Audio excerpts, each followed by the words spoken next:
Welcome to Fairy Tale Access, where the head fairy's quest is to prove that fairy tales do exist in actual time, rather than once upon a time. Together, we will unravel the heroes, young and old, who turn dreams into reality. These are the people who still believe in happily ever after. The discoveries will bend even our most cynical non-believers into believing in fairy tales.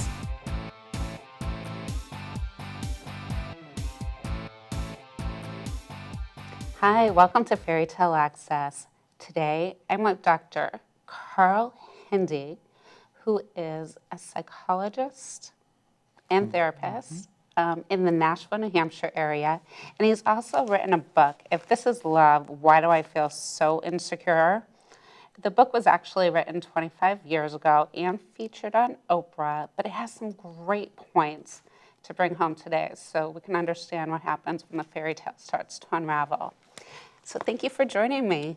Good to be with you, Denise. You know, interestingly, as you mentioned, fairy tale, that's how I found you. You know, I was looking through LinkedIn, and I think you had a two-sentence line at the top that you deal with the unraveling of fairy tales. And I think this was on a Saturday morning after a week of doing marriage counseling in my office, which can be 25 to 35 hours of seeing couples. And your line read, the unraveling of fairy tales. And I thought, well, that's my job. That's what I'm doing as a marriage counselor. You know, I'm shepherding people through the process of discovering that their initial fairy tale about marriage, their love conquers all, romantic love, the way it ought to be, expectations about marriage, give way and facing the reality that they need to work on their relationship, and that's an unending task. But it can happen in a harsh, unraveling way when, after a long period of time, the couple just hasn't been doing the maintenance on the relationship because they've been so busy getting through each week with their careers and their home and their children and driving the children here and there for all their sports and lessons until a crisis happens. And that's when I meet them, in the midst of the unraveling. What type of crises bring couples into your office? Is it mostly cheating, the cheating spouse? Is it a death in the family? Is it something with the children? It can be a range of things. I would say the most common thing, cheating is a strong statement. I'd say it's some sort of boundary infraction or something that creates the fear that maybe we don't have the feelings for each other that we should. Mm-hmm. A lot is said these days about Facebook, and there's not a mention of it in my book. My book was written 25 years ago, and there's not a mention of Twitter or texting or emailing or any of that. But often a couple will come in because something happened on Facebook. You know, who's that person that popped up? Why are you covering the screen? You know, who are you chatting with? Who is that person? It may not seem like much of a threat, but it rings the alarm that are we growing apart? So the boundary infractions are one big thing that brings people in.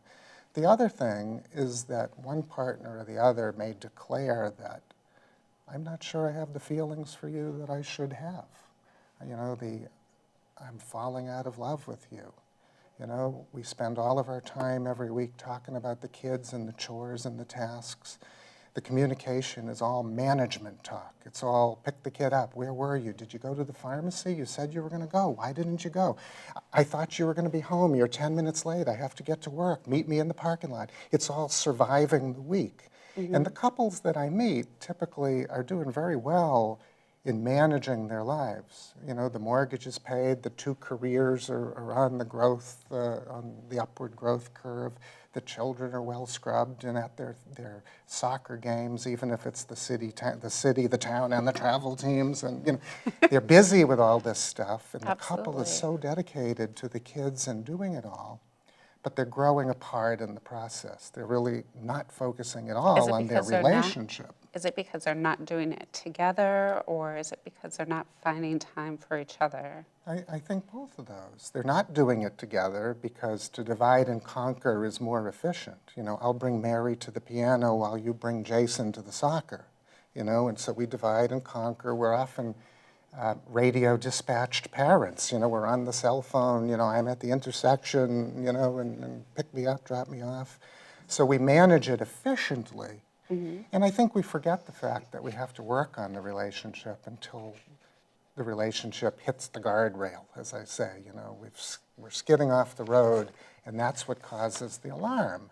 And I don't think it's a sense of, necessarily anyone's fault, but you just can't do it all and do it, And I think we tend to let everything preempt the relationship.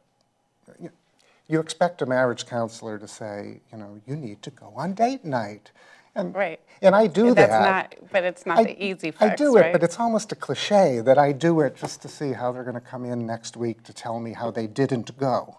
Week after week, Wednesday is date night. Now, how did you not go? Well, because we thought Johnny's basketball game was Tuesday, but it was canceled and it was changed to Wednesday. Date night gives way to Johnny. Or kid is sick, or the babysitter canceled, or had to work late. There's always something, because we sort of assume that the relationship will be there tomorrow. We can take care of it tomorrow. Right now, we have to get through the week. We have deadlines and problems. So we don't attend to the relationship until there's a problem. And the problem is when Facebook provides that marker, the bell rings, the uh-oh, and now we're scared, and we focus on it. So is there a lot of jealousy issues that come into play because they think maybe there's somebody else, or they're communicating with somebody else, or maybe somebody else is more interesting? And especially against the denominator of, I don't feel you're showing much interest in me. We're not spending time together. We're not feeling close. If we were feeling closer... So they could easily do that, in the kitchen, give a hug in the morning, and, tell them they look nice as they leave for work. And these are the habits we have to stay in, and these are the habits that are so they easily drop those. Lost. They drop those habits too. The habits get lost like that, and then you even find so often, oh God, the worst of it is the couples that, understandably, because of the practical financial matters, they may work different shifts. I mean, that is so difficult. I know, just trying to schedule these couples to come in for counseling, we're 20 minutes on the phone. Is there some eclipse between their schedules where they can be in the same place at the same time?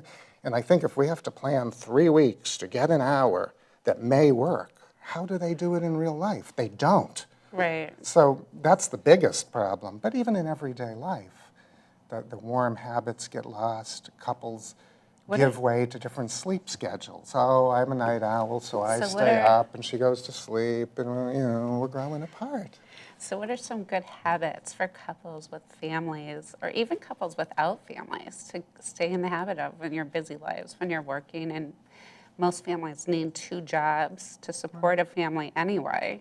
Well, we can list the obvious things we ought to do, the hello and goodbye, the staying connected during the day, the I love you, the 5 love languages, that book that's a bestseller out there. How do you express your love and affection? To be aware of each other's style of expressing love and affection. But the problem is that we're just preaching and nobody's listening until there's a crisis. And when the crisis happens and the couple comes in, now it's an emergency. Oh my God, I can't lose my marriage. I'm working so hard at this because my parents' marriage failed. I want my kids to have better. And now we're arguing, and I see my kids being affected by our arguing. I didn't think they would. They were little, but now they're getting older, and we're still arguing, and I see them crying, and I see them asking, are you going to get a divorce? So some things like that shake them loose, and now we have to remind about all those neglected basics. So why does the passion turn to pain? It was also a chapter in the book that you wrote. What's the riddle of insecure love? Well, the book is a little different than my everyday work. The book is about people who have more chronic insecurity in relationships, where they have come to depend too much on the other person for their own sense of happiness and well-being. The overused term codependency comes to mind, but where you're depending on another to feel good about yourself, beware, it's going to be a roller coaster ride. You need to carry more of your good feeling with yourself.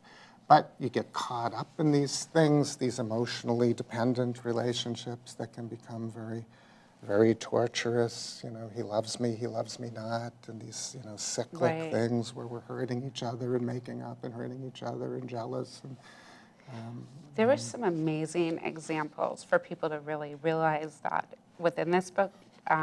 It started with your ballet dancer who had feelings of insecurity in her own marriage, and she was getting affirmation in the activity that she did for being more than, just a mom or just a wife or just stay-at-home mom or whatever her thing was. But she felt like she was getting that with the dance instructor, and when she made a move on the dance instructor, it didn't work out.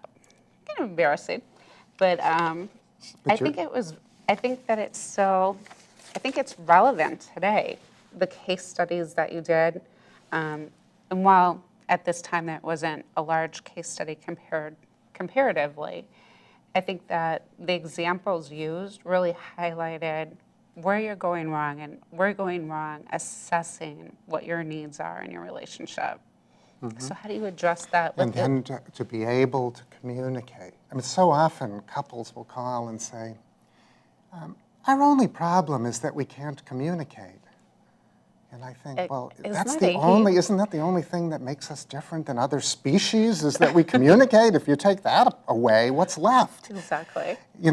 But communications is a huge topic in marriage counseling, but it becomes so loaded with what each of us expect to hear from the other, that we're not communicating.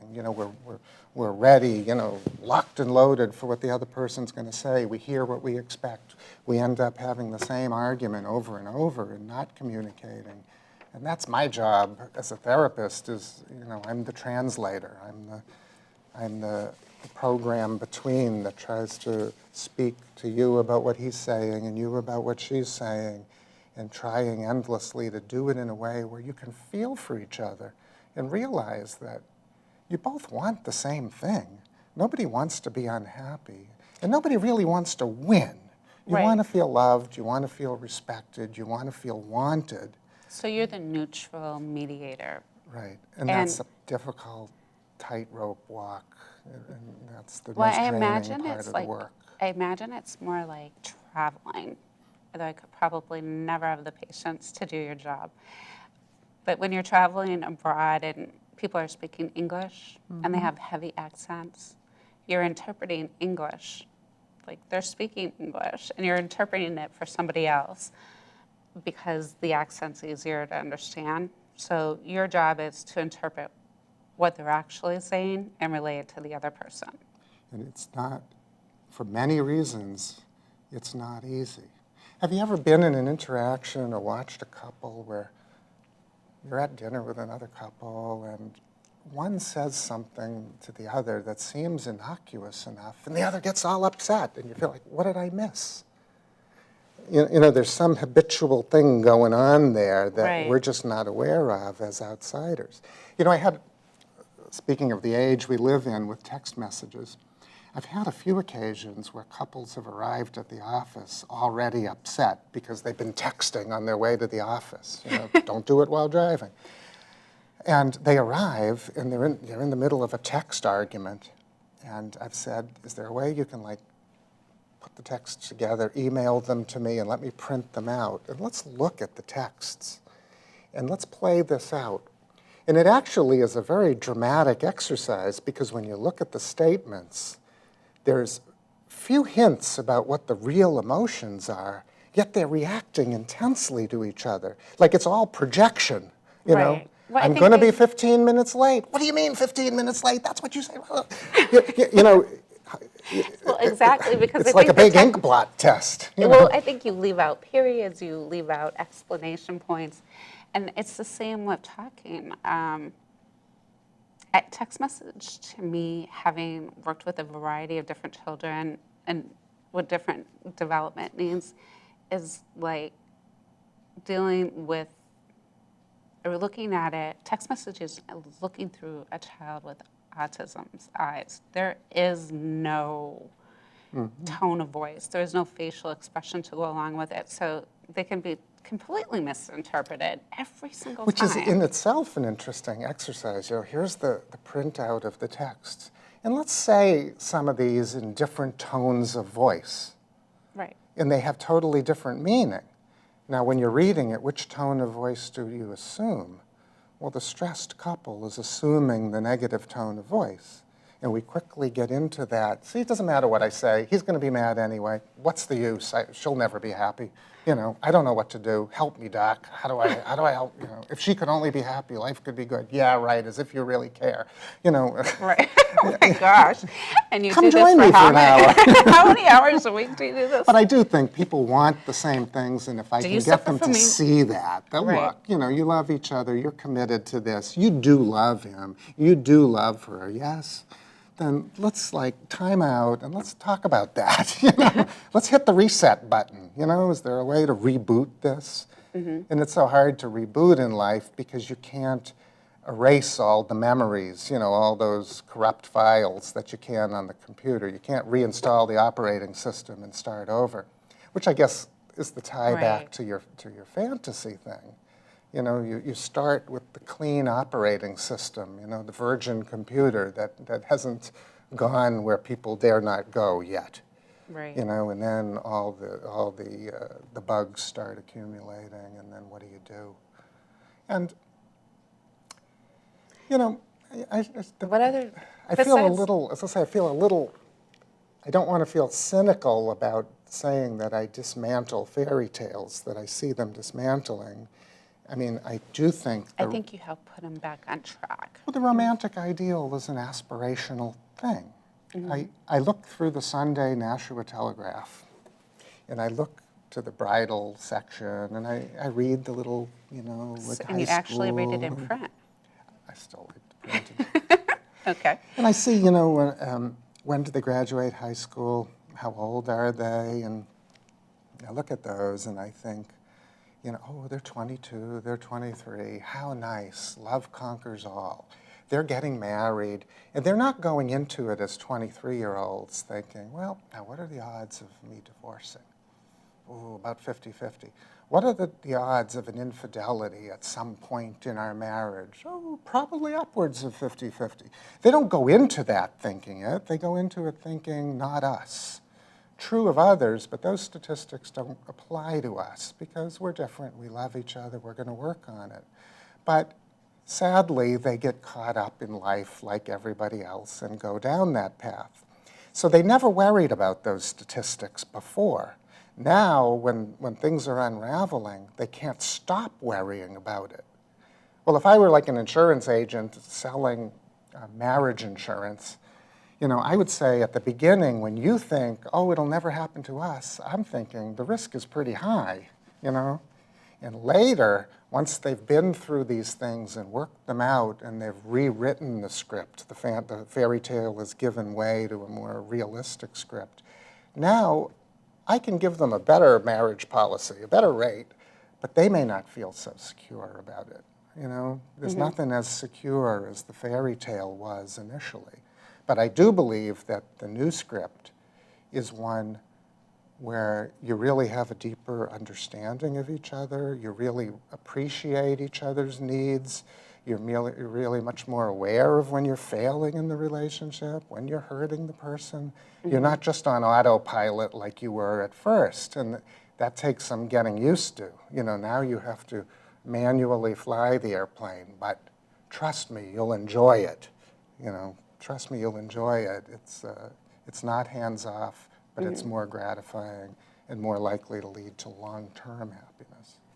What about all of those? A lot of different religions use questionnaires and not really coaching, but they really talk to you before you're going to get married in a church or a synagogue or anywhere. So is it that people aren't getting married in these places? Is it that those formats don't really work to assess the relationship? I don't know that the assessing of it is really their function realistically. But what are the arguments? Are they about money? It's about who's handling the money, or is it just they're just not talking, they're not communicating? A couple of points here. One is that premarital counseling I do think is important, not because we're going to assess whether you two should get married or not. I mean, I never know what to make of it when people come in and say, we went to premarital counseling with Father someone or other, and he said we shouldn't get married. Really? I think of it more as trying to underscore the potential problems and start talking about them now. Let's look at all the things you might deal with that will be stressful and start the conversation now. Because I think of marriage as a life of many conversations, and if we can start all the conversations now, when problems happen in any one, they're more likely to talk.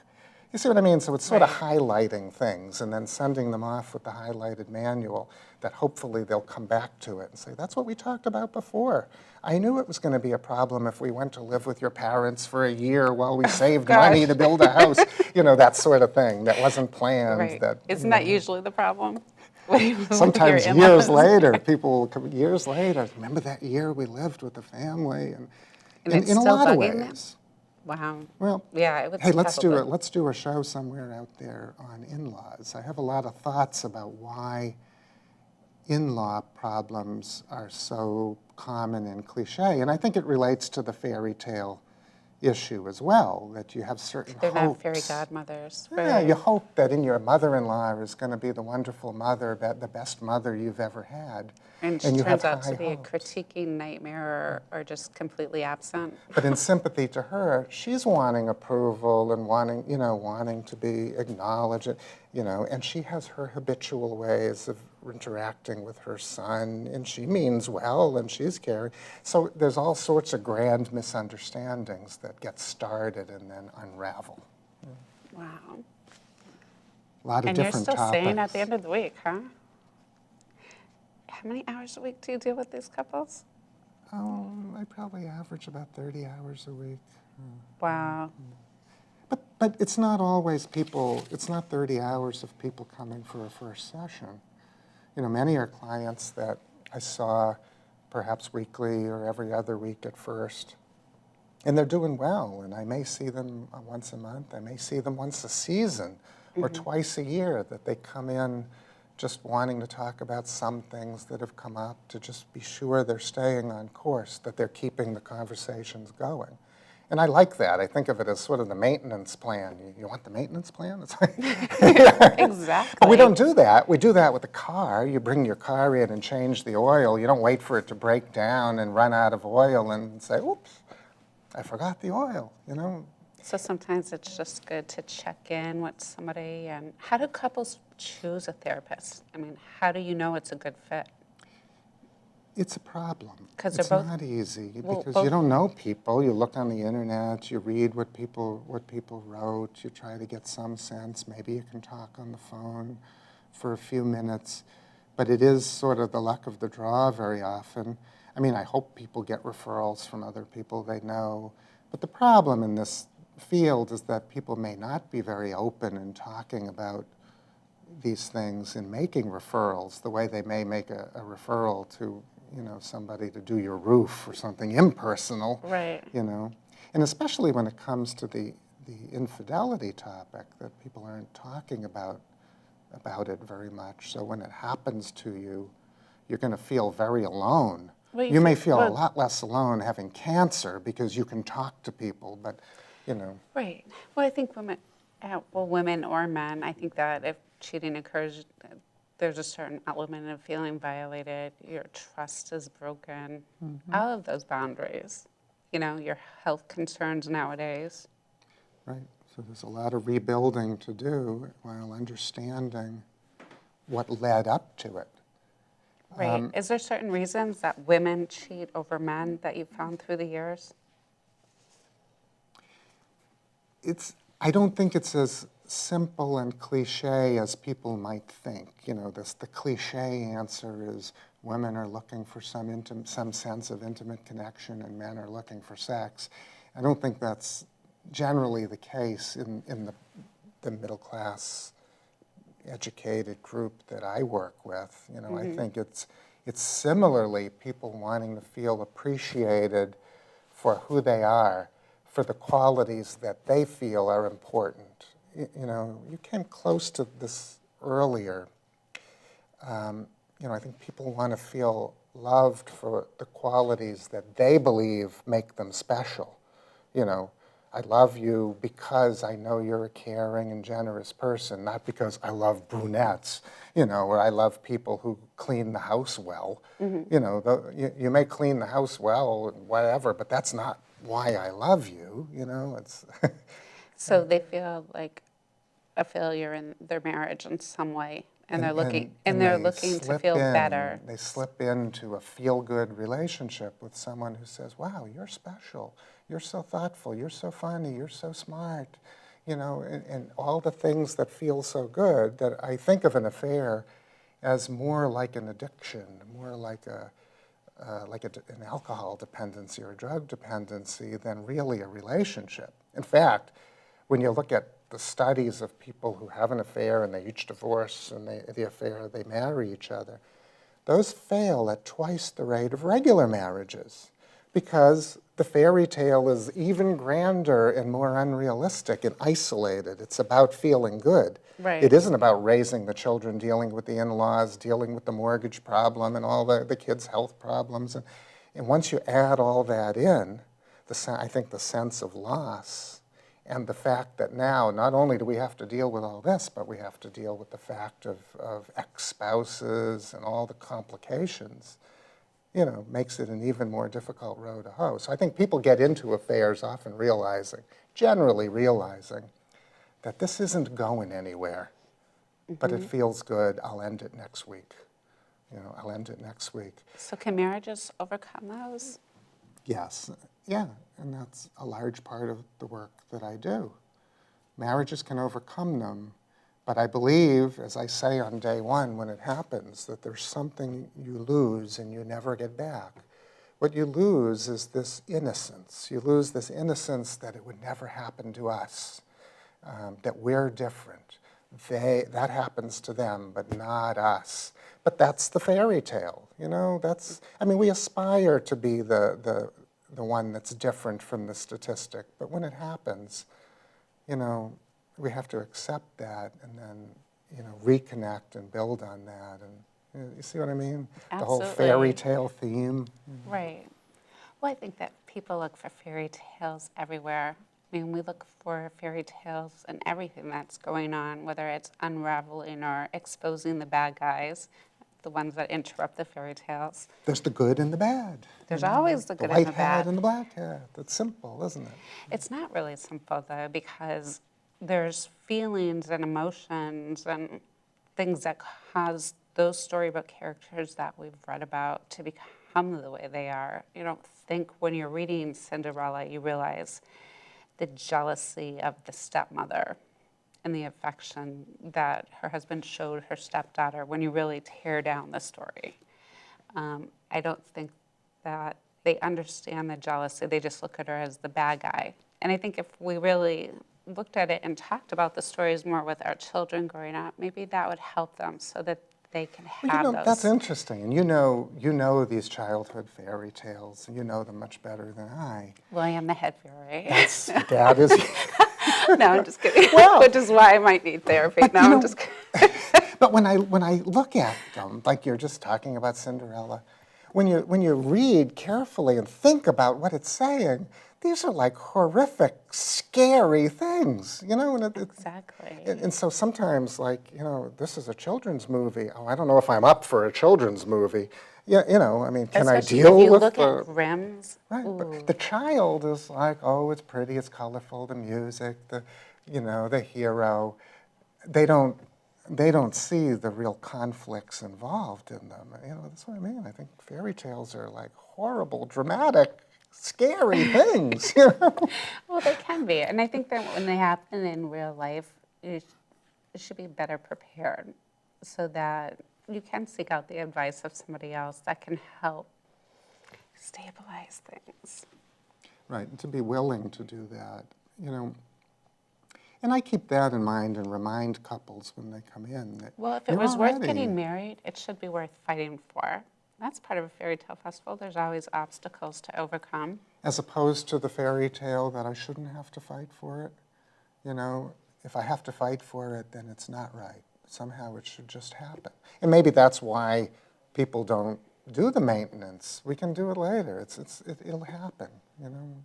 Well, never and then attempt there's it. always, the other side where true love conquers all, or Children's Hospital, like Shriners Hospital for Children's logo, love to the rescue.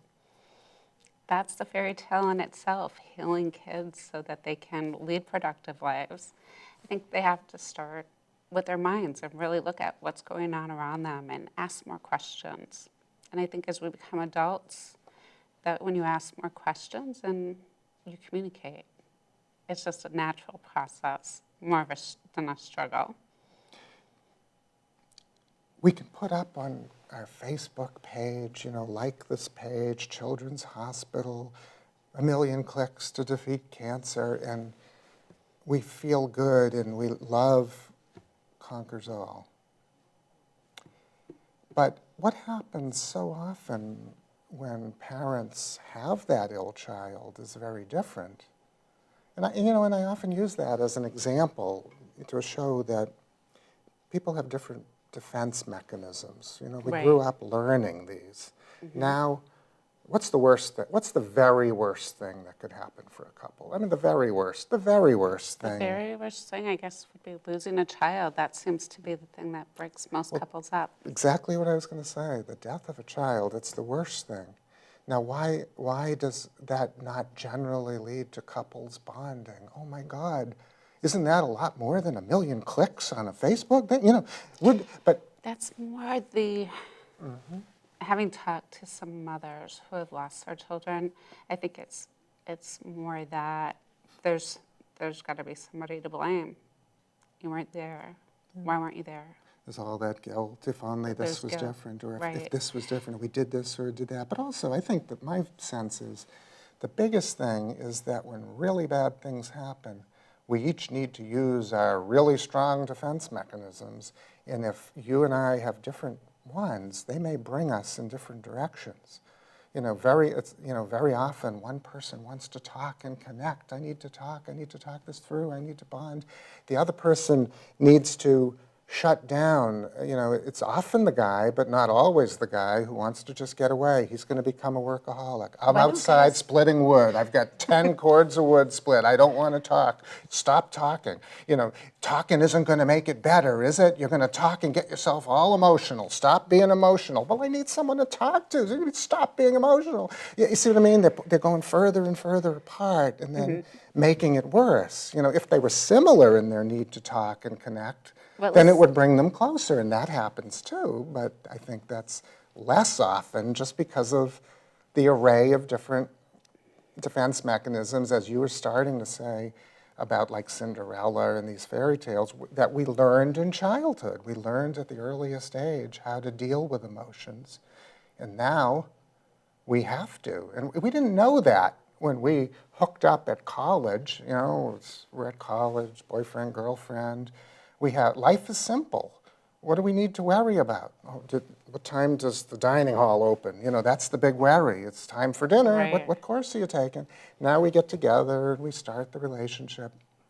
And step by step, the pressures and complexities are added on. Remember the early days when all you had was the rent and the phone bill and where do we meet for pizza? But now we have kids and bills and medical problems and the internet and we may lose a job. All sorts of things happen. right. Did your kids, your kids may be younger than mine, but I remember my kids had this video game. It was like one of these fighting things where you chose a warrior on one side and it had the little personalities of the warriors, and you'd pick one on this side, and then you'd hit the start button.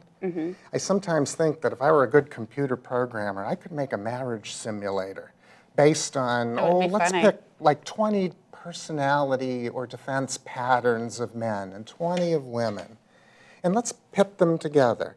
And they're all happy at the beginning, but then let's add the complexity. Let's turn up the complexity. Oh, you lost your job. Oh, another child is born. Another child is born. Who's the new neighbor you're talking to over the fence? We start adding and adding and adding, and then we see the differences come out. You don't know the differences until the pressure is applied. Absolutely. All right, so as we wind up today, what's the message you'd like to leave our audience with about communication? Live a conscious marriage. Be conscious of what you're doing. Don't make it the last priority after the kids and the bills and the siding on the house and the lawn and the painting and everything else. Because in the end, when you're 102 years old and you're in your deathbed looking back on your life, your regrets will not be that you didn't work more or that in 2013 you didn't get one more mowing of the lawn in. It's always going to be that you didn't value your most close and intimate relationships more, you didn't stay closer to your family and friends. Those are always the regrets. Now, how do we live every day mindful of what's going to really be important in the end? And that we always forget. And we see our kids doing it. Mm-hmm. And it's almost like we can't teach it. Every generation has to learn it anew. So just like everybody tells us to spend time with our children and read them books, we should, if we're married, we should be having time with our spouses. And it can be a little thing. It's not that we need the grand vacation. Right. I often think of a couple maybe that just came coffee in the morning. Yeah. I think of my cliche, my couple that comes in saying, well, I knew we were in trouble because we weren't playing backgammon anymore. We used to, the kids were asleep, we'd put out the backgammon board, and we would talk, we'd push the things around and talk. Backgammon, it was 20 minutes a day. Or, we used to go for a walk after dinner every day, 20 minutes. I think it's having the regular, predictable contact. It's that 20 minutes at night before the news comes on, that the kids are asleep, that you're together and talking. It's the predictable connection. It isn't that we have a vacation to Australia every 2 years. Cancel the trip and amortize the vacation money over the 52 weeks of the year. I think that's the message. That is the solution. All right, and how can people get a hold of you, Dr. Hindi? They can visit the website, they can Google me by name, they can find the phone number. I'm always happy to talk with people in advance. In fact, I like to have a sense of who's coming into the office and whether And tell I if it's think a good if fit it or fits. not. And often, I can think of other people. It's tough without knowing people, but, to get some sense of, there might be some other professional that I think might be a better match for some reason. So you actually take time to talk to people before you see them. As best I can. Don't ask me that on a manic Monday when the phone is ringing and I'm overwhelmed, but come Wednesday, it's probably more true. Oh, that's great. You've been at this for 25 years, so are there any changes that you've seen over the years in infidelity, or is it always the same? It's not like I graph these things, but how suddenly it strikes you that, I haven't seen this in a while. About a year ago, it struck me that it's been many years since I've had somebody come in a long-term affair. Now, I mean, back in the 80s and early 90s, and that coincidentally was pre-internet days and pre-cell phone and texting and tweeting and Facebooking. I commonly had people come in that were in affairs that had gone on for 5 years, 8 years, 10 years, 20 years. I had people come in where they had an affair that continued the whole length of a long marriage. So why not get divorced? Well, that's a whole nother topic. I mean, how do people get into these compromised situations where they go on, and next month, and they're committed to both people, and it gets so complicated, and they're living this duplicitous life, and they're, and to now fix it would be a horrendous task of rebuilding the trust. How do you rebuild the trust when it comes out that your husband or wife has been in an affair? How long? 18 years. Oh, okay. Let's have 5 visits with the counselor. How do you ever replay all the tapes in your mind? Well, don't women, I don't know about men, but women have an intuition. Don't they know that that's going on? And that's interesting, the thought of how could she not know? Right. Maybe there was an intuition, but a fear, a sort of not wanting to know, a hoping against hope, a clinging to the fairy tale that, no, it isn't what it appears to be, it's really this, it can't be. you hope, you put it out of your mind, you use those defense mechanisms, especially if you're someone who's into avoidance and denial and keeping busy with everything else. And by the way, you're raising your children all those years and getting a lot of your needs for nurturance met through raising your children. So I would routinely see couples who well, they were typically individuals coming in, revealing the long affair. It struck me a year ago, just driving to work one day, it's probably been a decade since I've seen any long affair. I don't think I've seen an affair that's gone over a year or 8 months or 6 months. They're all gone, at least in my practice. Mm-hmm. Now, my hunch about that. Because they get divorced? No, my hunch about it is that Facebook and texting and the electronic trail get things exposed sooner. Things blow up sooner. What were those 2,700 text messages on the bill last month? And I went online and checked the bill, and there were 300 calls to the same phone number. Things come out and blow up, rather than go on and on. It's so much harder to hide all the evidence in this electronic age. And so things blow up sooner. Mm-hmm. Now, many say, and I've written a few articles myself about how Facebook and these things are a threat to your marriage.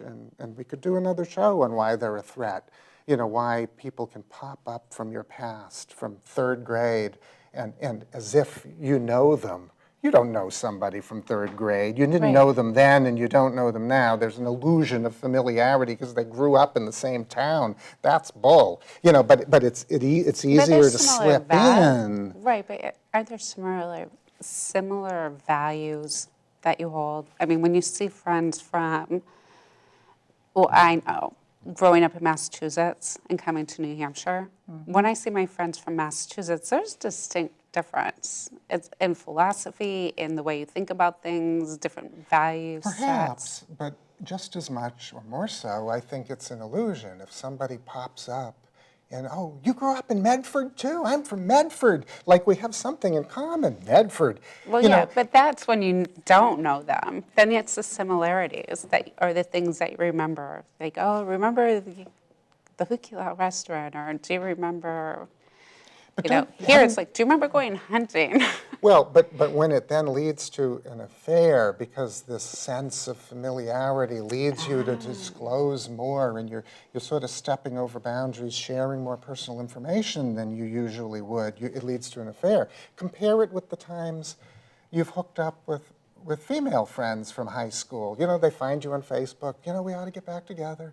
And you get back together and you go out with them once or twice, and then you run out of stuff to talk about. Have you had that happen? Yeah, we went to the same places. Once we've rehashed the stuff that we did back in high school, unless we're in similar work and our lives have many parallels, mm-hmm. well, we sort of run out of things. Well, that was nice. Hey, let's catch up again in a decade.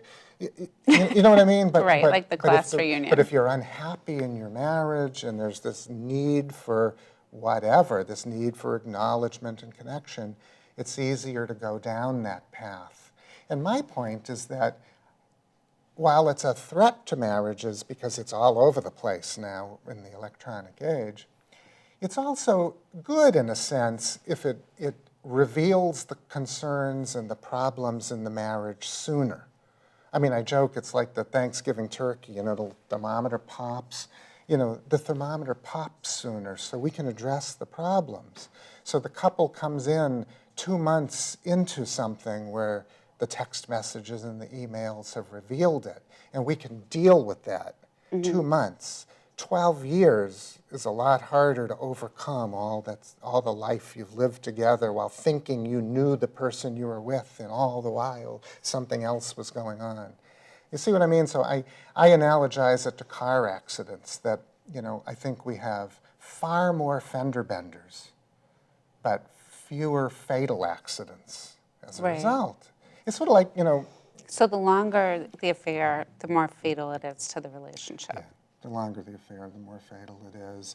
And while we may have many more of them now, and that's painful, and I don't want to minimize the pain of it, it gets you to then quickly address what's going on in our marriage. We're ignoring our marriage. We need to get back to where we started. You know, it's like the light coming on your dashboard telling you you're down a quart of oil, you know, because we never check it anymore at the gas station. When was the last time you checked your oil at the gas station? You know? Right. So it's good and it's bad. It can be hurtful, but in these hurtful moments when the fairy tale unravels is an opportunity to become more genuinely close and write a more true and a more valid story. Yeah. More happy ending. So what other techniques do you use with these families when they come in? I mean, they've lost trust and mutual respect. They're obviously inconsistent if there's a cheating incident. Or what if when it just becomes jealous or depression sets in? I mean, how do you handle all of those things? How does one partner cope with all of that and then the kids and running around and everything else that's going on? Right. Yeah, you're right. But if the couple can at least both feel for that, you know, we can both agree that this is stressful. How are you? Oh my God, I'm overwhelmed. And what was the best and worst part of your day? And to get used to asking that every day. And, you know, again, it's the connection as much as what you're dealing with. When it comes So it's not the old standard where his job is more important and you should be asking about that. It's sharing, Right. because you both work. It doesn't matter who makes more money. Right. Sometimes the girls make more money now. And the roles, these changing sex roles don't make life easier. You know, it is more confusing, and there are, you know, there still are shadows of those old expectations, and the guy not, you know, feeling good that his wife is earning more, or the guy not feeling good that we have to hire help to drywall the basement. I should be able to do that. Really? I mean, you know, add that to the list of things to do in your spare time. You know, a lot of old ideas mixed with the new. So it's a little bit of changing on both sides. Is that possible? People get set in their ways. Can they make a personal resolve to change and actually change? Or I think of like Archie Bunker. Remember that show? Yeah. Yeah. He's But so that seems, grouchy. dated now, and if you've gone back and watched a rerun of the city. I watch all the old shows. I love them. But yeah, I mean, what do you do? Yeah, we get set in our ways, and again, we're just sort of preaching to people until the crisis happens. That's why it's so hard until there's a crisis. You know, if your children are young, as mine are getting older, my oldest is married, and I see him in his marriage, and you know, do I want to give marital advice? I remind myself that every generation has to discover these things. You can't preach. Right. I sometimes have people read a book by Ovid, you know, 600 years BC, called The Art of Love. It's been translated into modern language, and it's really very amusing to read, and you realize 600 years BC, not much has changed. You know, the same struggles, because the relationship things, you know, they don't advance like technology where you build upon each, you know, each chip is a newer, more sophisticated version of the last. Mm-hmm. We're always figuring Well, relationships that's why I out like the from the book. You beginning. used his quotes and used the Greeks called Theomania, the madness of the gods. exactly. So it's not something new. It's happened to every generation, and it's how they handle it. So, So when you it's not say that when you're dating, it's not that insatiable need for attention and affection, or is it? And when does it cross the line and become a problem? well, I think we do differ in the magnitude of our needs based on our different temperaments and how those interacted with our different childhoods. You know, even if we grew up in the same family. Mm-hmm. You know, I sometimes, I mean, I don't think it very personal because maybe I tell the story so much about, but, you know, my brother and I, obviously we grew up in the same family, 3 years apart, and we had different personalities, and our family experiences became somewhat different because of our different personalities. I would be more, I would go toward emotion like a moth toward a light, and my Italian emotional mother, and I would get into it with her, and we would yell, and we would cry, and we would make up, and we were close, but it was intense, and and I sometimes joke that, I went into psychology, I'm still dealing with all those emotions. I'm still trying to figure out emotions. My brother is much more reserved, methodical, and as a kid, he would say, "Carl, don't upset Mom. What are you doing? Carl, shut up. Leave her alone. Why are you doing this?" You see what I mean? He would withdraw the other way and want to tamp it down. And here I am, 30 hours a week embroiled in emotions with couples. My brother is an accountant at the IRS. Oh my gosh. You see what I mean? And he, it adds up. It computes. At the end of the day, he can shut the computer off. Now, which is better? I mean, I in a way envy that. I wish I could just go, repair toasters for a living, But on the other hand, I feel privileged to be able to share in people's lives and that they're open with me and I can, work with their emotions same as I did when I was a 6-year-old kid, Wow. So. Have you ever worked with anybody like Monk? I don't know. Oh, or that. I like some of the psychologists they've shown recently in the mainstream make it really interesting, and I think it makes it more available for people, either because of shows like Monk or the other girl that's 2.5 Men, the one that dealt with Charlie. Mm-hmm. Mm-hmm. Well, yeah, she's a character. She is a character. And you are quite a character too, but. So you're right, psychology is in front of us all the time. And a lot of my peers in psychology worry about the future of clinical psychology and the future of private practice psychology because of all the changes that are happening in the healthcare system. Mm-hmm. The Affordable Care Act, Obamacare, where things have to be done faster and quicker, to be squeezed every which way, to triage and diagnose and refer, and what's going to happen?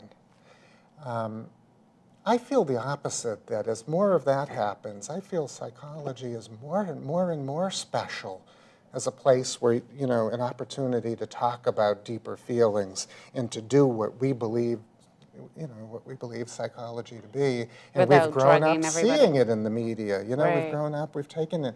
Many of us have gone to college and had the intro psych course. Psychology is part of our everyday life. It's not just some line item on a medical insurance policy that's going to be able to be so easily contained and limited. You see what I mean? I think it's a chance for psychology to shine, because in this world of fast food, it's come to healthcare as well. It's the drive-through, like the drive-through.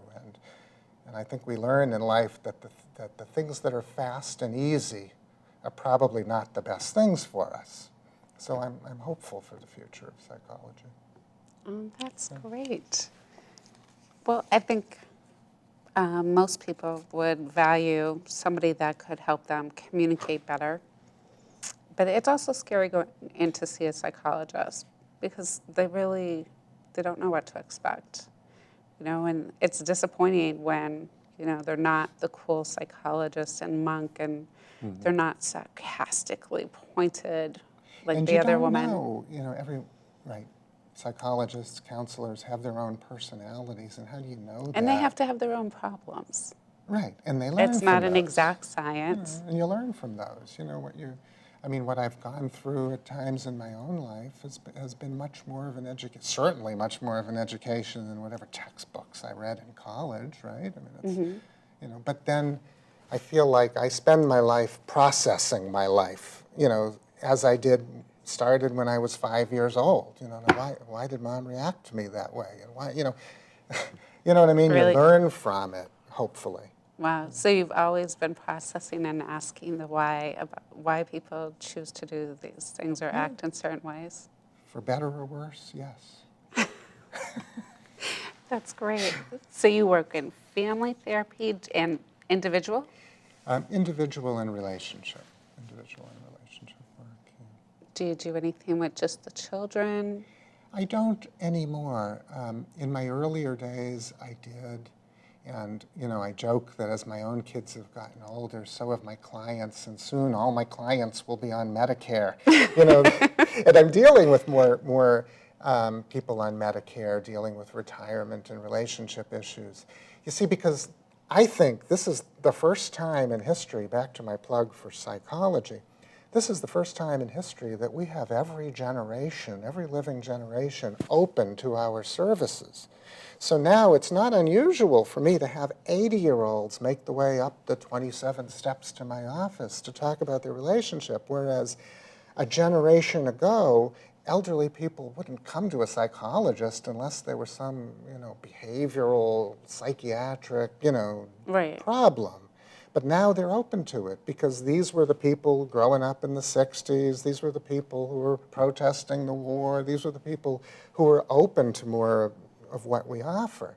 So I think the demand for psychology and the comfort level, is there more than there ever before. Fantastic. Well, we'll look forward to hearing more from you. Maybe you can talk to us about, what else would you like to talk to us about besides the relationship? Maybe getting into the relationship and dating.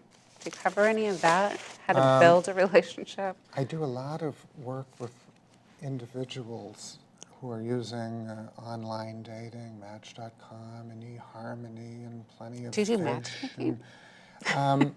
I don't. I mean, maybe if I could find the right insurance policy and sell the maintenance Right. plan. You want the maintenance plan? See, that's also the problem, that I Right. feel this responsibility for the match that I make, And I'd Absolutely. feel successful if I'm doing better than chance. Remember, I'm a scientist at heart. If I can do better than chance, I'm succeeding, but that's still a lot of relationships that would fail. But I meet a lot of people who are, wanting that close, sincere relationship, and I try to help them through the online dating and talking about the dates they go on and the experiences, and as they the red hone flags and understanding through the process Oh, their own fantastic. what they need, but trying to not get too frustrated. That's the downside, is that, how many more dates, I'm going to get frustrated. Well, look, that was the good thing about online dating, is that there's a lot of people to meet. You don't have to make it work with the one person you happen to meet this year. You can Right. find a good match, and life is a lot easier if you It's not like find when a our- good match. Right. It's not like when our great-grandparents grew up, I guess. Who's ever in town that you meet is where you're going to end up. But in one way, that was easier. You implied earlier this idea of assortative mating, like, you grew up in Meffa, so did I, we had a lot in common. Well, in that older generation, you grew up in that neighborhood, you went to that church, you shopped at that store. You did have much more in common. So when you met the boy next door, and you did have more in common, and then you lived your life within that community that knew you and supported that marriage. Now we're sort of like individual monads relocated from somewhere else. So many of the couples I meet were moved up here by a big company. They don't have family close by. You see what I mean? So now when Absolutely. you're going out into the wide world to meet a match, it's a lot more difficult. And you've Right, got because to- you don't have that outside support, so you're more dependent on each other. And that puts a lot more demand on the relationship, which is another topic in itself. Can your marriage and should your marriage, can it be everything to you, or is that another fairy tale? I don't know. I think that's true. It can be the fairy tale. So next time, we'll find out about that. All right. Thank you so much for joining us Oh, you're today. welcome. My pleasure. And keep asking questions. You never know. This might be the connection you were looking for. We'll see you soon.